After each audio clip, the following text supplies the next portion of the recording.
نزیک بە دوومانێک لە فەزای ئینتیخابات کە لە کوردستان بوونی هەبوو، جۆرێک لە بێدەنگی لە گۆڕەپانی ناڕەزایەتیەکانە بەدیەکرا و بەشێکی خەڵک بەداخەوە کەوتبوونە ژێر خۆشباوەڕی لایەنەکانی ئۆپۆزسیۆنی ساختە و ئۆپۆزسیۆنی پەرلەمانیەوە کە پێیان وابوو ڕێگای هەڵبژاردن و بەشداریکردن لە هەڵبژاردنە دەرچەی ڕزگاربوونیانە لەم قەیرانانەی کە ڕوبەڕووی کوردستان و خەڵکەکەی بۆتەوە. دوابە دوای ئەوەی کە دوای 2 مانگ تێپەڕێ بەسەر ئینتیخابات کە حکوومەت و هێزەکانی دەسەڵات و لایەنە براوەکانی ئینتیخاباتی کوردستان نەیانتوانی حکوومەتی تازەی هەرێمی کوردستان دروستکەن و کابینەی نوێ پێک بێنن و نەیانتوانیوە تەنانەت لێ تێگەیشتن و نزیکبوونەوەشیان هەبێ بۆ پێگەێنانی حکوومەتەکەیان.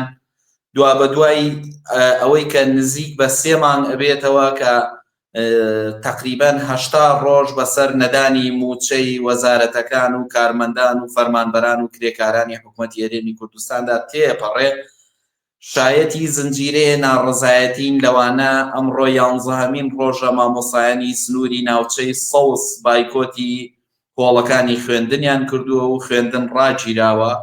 و دوێنێ شایەتی گەورەترین خۆپشاندانی مامۆسایان بن کە هەزاران مامۆسایان وە سەدان کاسبکار و دوکاندار بۆ پشتیوانیکردن لە ناڕزایەتی فەرمانبەران و مامۆسایان لە شاری هەڵەبجە ڕشانە سەر شەقامەکان و ڕێپێوانێکی گەورە کرا و هەر دوێنێ شایدی ناڕزایەتی مامۆستایانی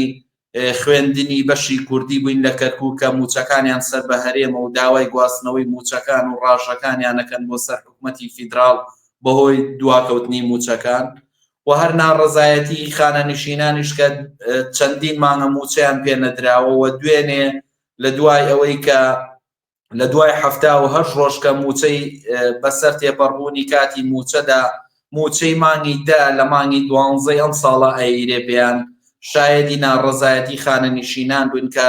لە ڕیزی فراوانی 1000 کەسیدا سەریان گرتۆ بۆ وەرگرتنی موچەکانیان و دەیان و لێرە و لەوێ دەیان ناڕزایەتی جۆر بە جۆری لە بەشە جیاجیاکان و خەڵکان و لەوانە مانگرتنی کارمەندانی تەندروستی و داخستنی چەندین نەخۆشخانە لە نمونەی نەخۆشخانەی مەناڵبوون و ناڕزایەتی و مانگرتنی پۆلیسی هاتوچۆی شاری سلێمانی کە 5 ڕۆژ بۆ 6 ڕۆژە چێتمانیان گرتووە و شەقامەکان بێ پۆلیسی هاتوچۆ ماونەتەوە. ئەمە و دەیان ناڕزایەتی لێرە و لەوەی کارمەندان و فەرمانبەران و مامۆسایان و خەڵکی ناڕازی کوردستان جارێکی تر خۆیان پیشانەدەن و بە شێوازێکی تازە و بە جۆرێکی تر ناڕزایەتیەکان سەری هەڵداوتن. ئەگەر لەرەدا پرسیاری ئەوە بکەم بە بۆچوونی ئێوە ئەم ناڕەزایەتیانە بەرحەقە بە شێوەیەکی تر پرسم هێشتا حکوومەتی نوێ پێک نەهاتووە وەلایەنەکانی ئەوانەی بڕیارە مشارەکەی ئەم دەسەڵاتە بکەن بە تایبەتی یەکێتی و پارتی باز لەوە دەکەن حکوومەتێکی چالاک بێ، پەرلەمانێکی چالاک بێ، حکوومەتێک بێ کە وەڵام بە خواستەکانی خەڵکی باتەوە. ئەم ناڕەزایەتیانە پەلەی تێکەوتووە یاخۆت حەقیانە ناڕەزایەتی دەربڕێ لە کاتێکتا کە هێشتا حکوومەتی نوێ پێک نەهاتووە؟ دیارە خۆی یعنی ناکرێت تەنانەت پرسیار لە بەرحەقبوونی بکەین، یعنی ئەمەنە لەسەر حەقن لە چ شوێنێکی دنیاە هەبووە کارمەندان و فەرمانبەران و موچەخۆرانی دەوڵەت 90 ڕۆژ موچەیان پێ نەدرێت؟ لە چ شوێنێکی دنیاە هەبووە فەرمانبەرێک کە هەموو ڕۆژێکە ڕوا 8 سعات کارەکە لە 8 بەیانی بۆ 2-6 سعات لانیکەم کارەکان لە ناوەندەکانی فەرمانگەکان و ناوەندەکانی خوێندن و دەوایرە جیاجیاکان و ناوەندەکانی خزمەتگوزاری و دەوایرە خزمەتگوزاریەکانی لە نمونەی تەندروستی و کارەبا و شارەوانەکان و ئەمانە لەکوێی دنیاە هەبووە کە خەڵکێک 3 مانگ هیچ دەرامەتێکی پێ نەیرێ؟ آخر مامۆسایە کە موچەیەکی 400,000 هەبێ 90 ڕۆژ بێ موچەی وەرنەگرت بێ تەنانەت کری هاتوچۆکەی پێ نییە کە بچێتە ناوەندەکانی خوێندن.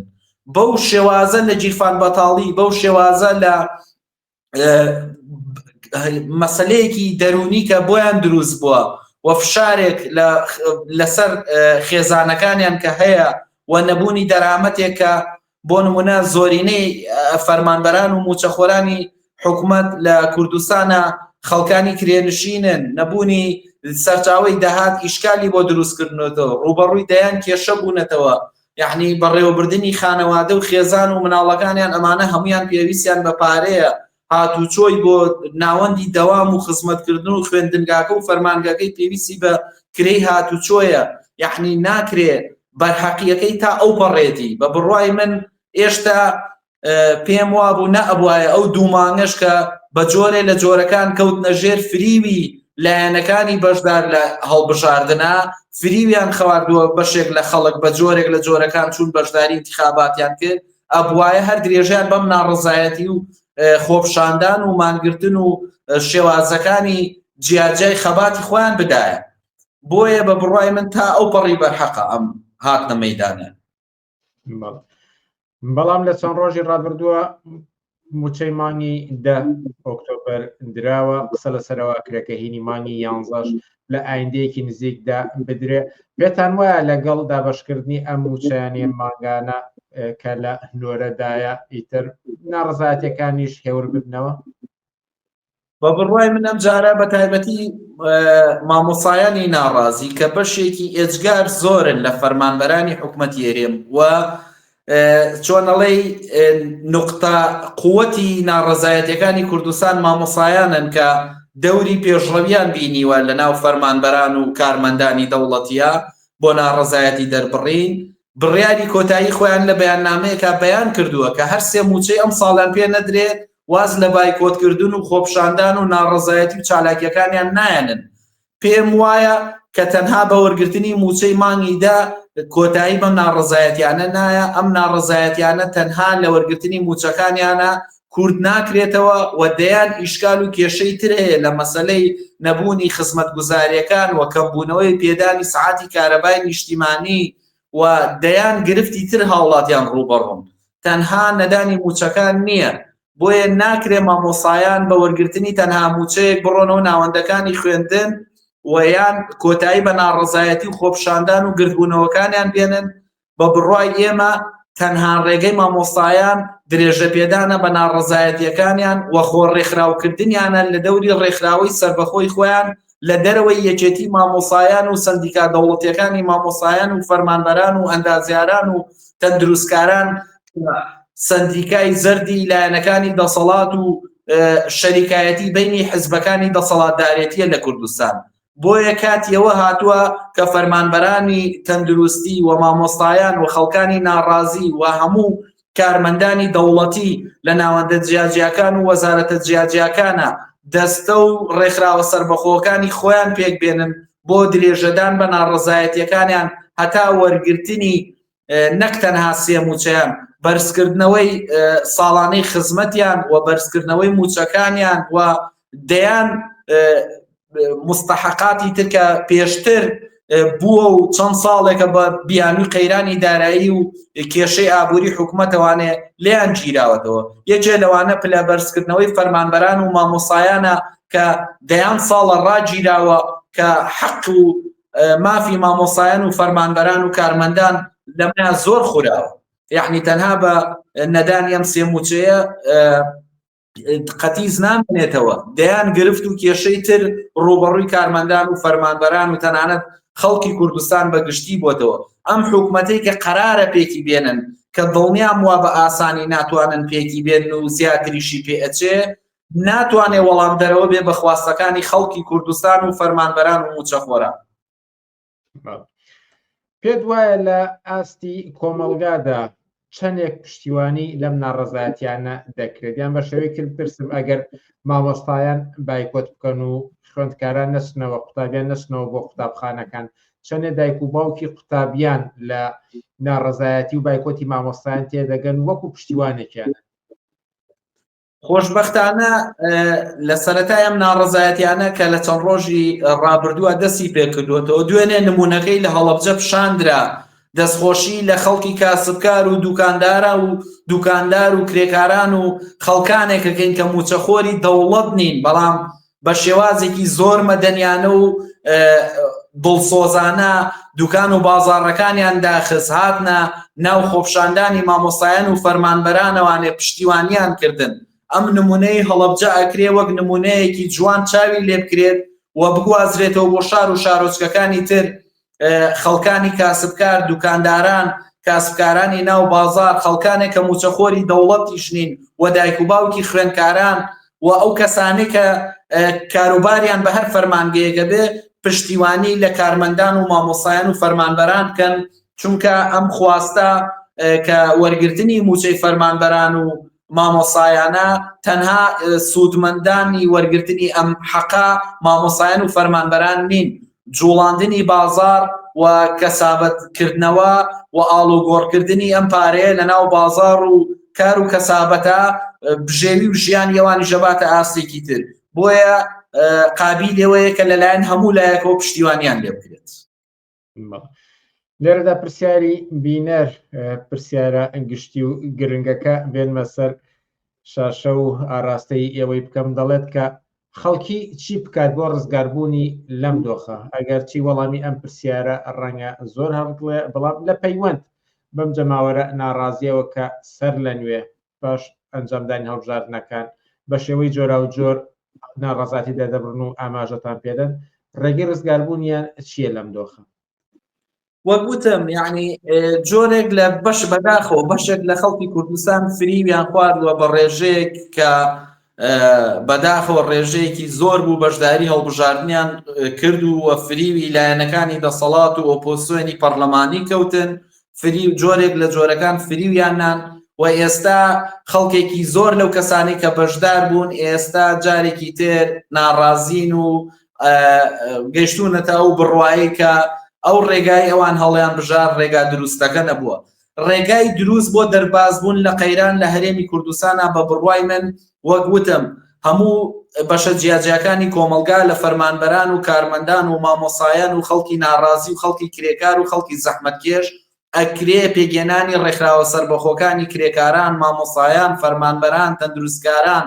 و دەیان لێرە و لەوێ خەڵکی ناڕازی و لە سەراسەری تری شاتوانێ فیدراسۆنێک نمونەی ئەمەی کۆنگرەی ئازادی و گۆڕانکاری کە نمونەیەکی تازەیە لەسەر ئاستی کوردستان و عێراق کە هاتۆتە مەیدانەوانێ بە جۆرێ لە جۆرەکان کۆکردنەوەی خەڵکی ناڕازیە لە دەوری ڕێکخراوەیەکی سربەخۆ بەبێ جیاوازی بیرکردنەوەی سیاسی، جیاوازی نەتەوەیی، ئاینی، مەزهەبی، تەنانەت جیاوازی چۆنایەتی بیرکردنەوەی خەڵکەکانیش ئەتوانن لە دەوری وەها ڕێکخراوێکی وا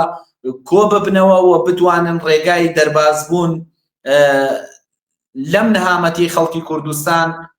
بدۆزنەوانێ. بە بڕوای من تەنها ئەوە ڕێگاکەیەتی کە لەژێر هەژمونی ئەم فری و کاریانەی دەسەڵات و هێزەکانی ئۆپۆزسیۆنی پەرلەمانی بێنە دەرەوە و ڕیزی سربەخۆی خۆیان دروست بکەن و بیر لە ڕێگای ئاڵوگۆڕی شۆڕژگەڕانە بکەنەوانێ کە بتوانن دەربازیان بێ لەم قەیرانەی کە بەرۆکی ژیانی خەڵکی کوردستان و فەرمانبەران و موچەخۆران و بەگشتی خەڵکەکەی گرتووە. دوا پرسیارم ئەوەیە کە چەندێک گەشتبینن ئەم جارە ناڕەزایەتیەکان بە دەستکەوتی خواستی جەماوەری ناڕازی کۆتاییان بێت، لانیکە مامۆستایان و فەرمانبەران و باقی موچەخۆرانی تر و تاخالەنشینانیش ئەو ئامانجانی کە هەیەە لە ناڕەزایەتیەکانیان بەدەستی بهێنن. بە بڕووی من ئەوە ئەکەوێتە سەر ئەوەی تا چەندێک لە دەوری یەکن، تا چەندێ ڕێکخراوە بن، تا چەندێ بە منەظەمی ناڕەزایەتیەکانە برێتە پێشەوە، تا چەندێک لە دەوری یەکتری و لە دەوری خواستەکانیان کۆ بنەوە، خواستە ئابوووریەکانیان، خواستە ئینسانیەکانیان،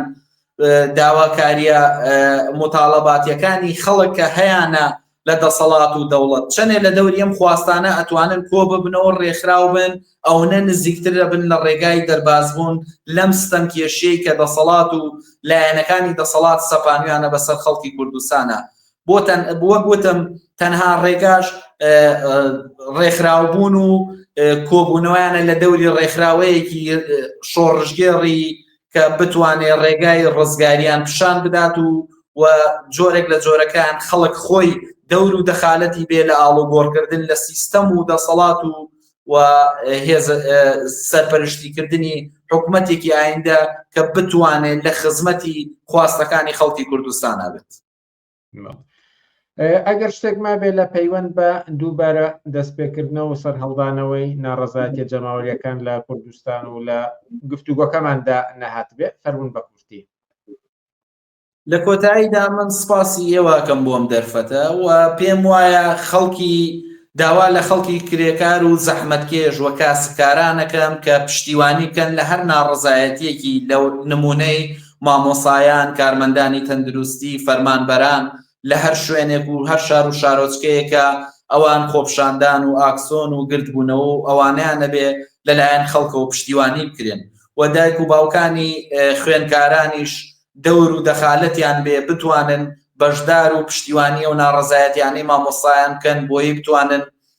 بە ئاستێکی باش مامۆسایان بە جیرفانێکی پڕ بە مێشکێکی و دەروونێکی ئارام و بتوانن خوێندنێکی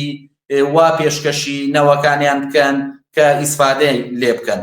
بۆیە لە کۆتاییدا تەنها پشتیوانیکردنی خەڵک لەم ناڕەزایەتیانە بە سەرکەوتنی ئەگەێنێ بۆیە داوام لە هەموو خەڵکێگەیە بە هەر شێواز و لە هەر شوێنێ بۆ یەکرێ پشتیوانی ئەم ناڕەزایەتیانە بکات.